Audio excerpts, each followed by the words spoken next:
व्यासपीठ आणि पूज्य गुरुजन वर्ग येथे जमलेल्या माझ्या बाल मित्र मैत्रिणींनो, स्वराज्य माझा जन्मसिद्ध हक्क आहे आणि तो मी मिळवणारच अशी सिंह गर्जना करणारे लोकमान्य टिळकांचा जन्म 23 जुलै 1856 रोजी रत्नागिरी जिल्ह्यातील चिखली या गावी एका मध्यमवर्गीय कुटुंबात झाला। लहानपणापासूनच टिळक अत्यंत हुशार विद्यार्थी होते। त्यांची गणितामध्ये विशेष गती होती। टिळकांना लहानपणापासूनच अन्यायाबद्दल चीड होती। त्यांचे गुरु त्यांना सूर्याचे पिल्लू म्हणायचे। लोकमान्य टिळक जन्मापासूनच लोकमान्य नव्हे तर त्यांच्या अविरत अजोड कार्याने ते जनतेत लोकप्रिय झाले, म्हणजेच लोकमान्य झाले। भारतीय स्वातंत्र्यासाठी त्यांनी आपले संपूर्ण आयुष्य वेचले।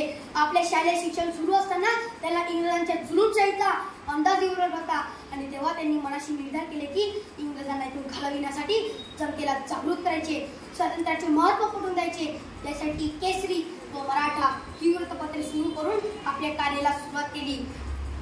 स्वातंत्र्याचे बीज जनामनात पेटून टाकले होते। गोरगरिबांवर अन्याय करणाऱ्या गोऱ्या सरकाराला तरी सरकारचे डोके ठिकाणावर आहे का असे वृत्तपत्रातून ठणकावून विचारले।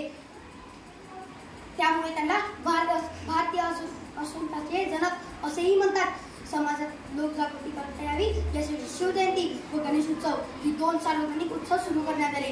हिंदुस्थानातील क्रांतिकारकांचा उगम या उत्सवातून झाला। देश स्वतंत्र करण्याच्या वेळाने जनता झपाटली होती।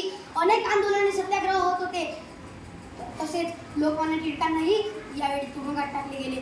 तरीही त्यांनी भगवद्गीतेवर गीतारहस्य हा नवीन ग्रंथ लिहिला। पुढे टिळकांची तुरुंगातून सुटका झाली, पण दुर्दैव त्यांची प्रकृती खालावत गेली होती। 1 ऑगस्ट 1920 रोजी हा युग पुरुष एक तेजस्वी झळकता सूर्य अनंतात विलीन झाला होता। अशा थोर नेत्यास माझे कोटी कोटी प्रणाम। जय हिंद, जय भारत।